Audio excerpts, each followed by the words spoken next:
we need to check in this question whether the given vectors A and B are first orthogonal or parallel. If none of these, we will say that they are neither. So we will start with the first one. So I'll just write a solution here. Number one, we will check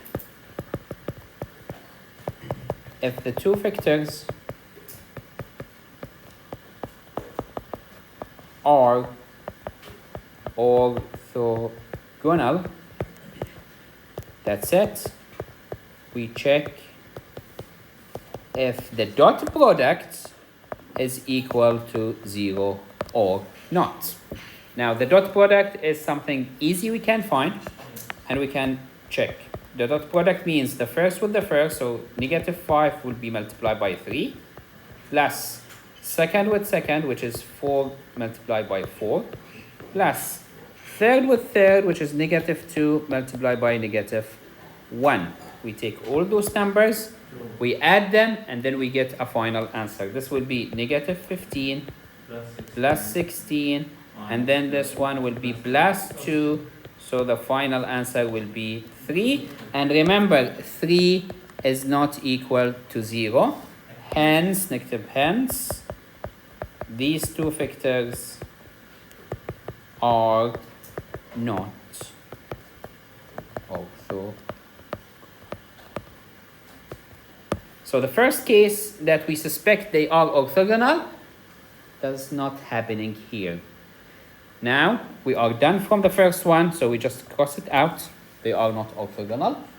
Now the second thing that we need to check whether they are parallel. So I will go to a new page and we will deal with the case if they are parallel.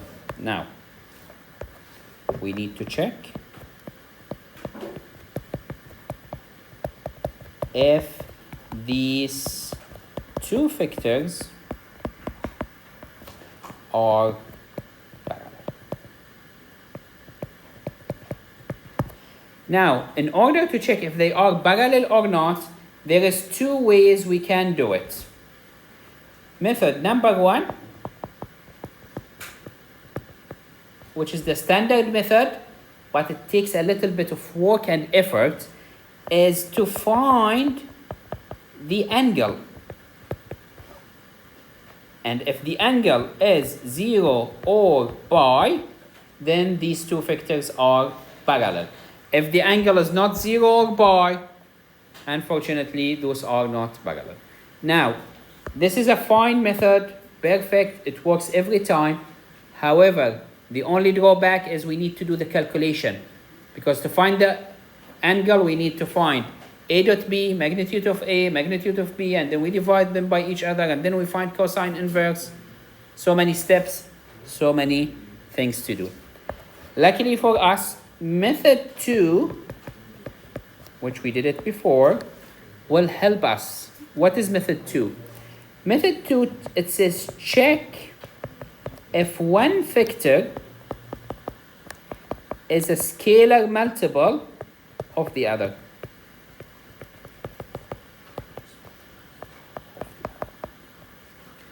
This means they are either on top of each other because only one is a scalar multiple, which means one is longer than the other. That's scalar multiple means. Or they are the same but different direction. And how do we check that?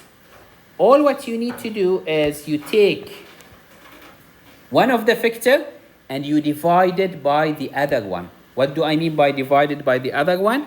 You divide the first by the first, second by the second, third by the third. Let's do that. Divide first by first. How much we get? We get 3 divided by -5. Doesn't matter which one is in the top, which one is in the bottom. Choose one and use it. Next, we divide second by second. Last, we need to divide third by third.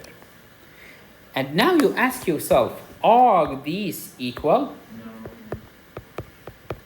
If all of them equal, the answer will be yes, these two vectors are parallel. Okay. If not all of them Maybe this is equal, that's fine, but this is not equal, it's not parallel. You stop and say this is not parallel. Now, in this case, it's clear those are not the same. Hence, the two vectors are not parallel. Now, if it is not parallel, if it's not orthogonal, the final answer is neither. So that the two vectors are neither orthogonal nor parallel.